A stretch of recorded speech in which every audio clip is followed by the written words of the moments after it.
সবের ছিলেন। প্রত্যেকটা নবীকে আল্লাহ তাআলা শক্তির মতো একটা অসাধারণ ক্ষমতা দিয়েছিলেন। প্রিয় ভাইয়েরা, সবর হচ্ছে এমন একটি হাতিয়ার, এমন একটি যন্ত্র যা কখনো ব্যর্থ হয় না। সবর এমন একটি যন্ত্র যা কখনো বৃথা যায় না, এবং সবরকে আল্লাহ তাআলা এমন একটি তীর বানিয়েছেন যা কখনো লক্ষ্যভ্রষ্ট হয় না, এবং সবরকে আল্লাহ তাআলা এমন একটি দুর্গ বানিয়েছেন যা কখনো ধ্বংস হয় না।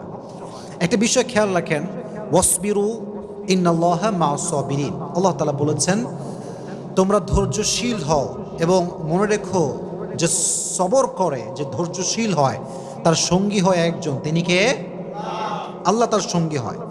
এখন প্রশ্ন হচ্ছে যে সবর, ওয়াই সবর ইজ মোস্ট ইম্পর্ট্যান্ট? সবরটা গুরুত্বপূর্ণ কেন? আমার চোখে চোখ রাখেন, আমি একটু বোঝাবার ট্রাই করি যে সবরটা গুরুত্বপূর্ণ কেন। আচ্ছা, একটু ফিল করেন যে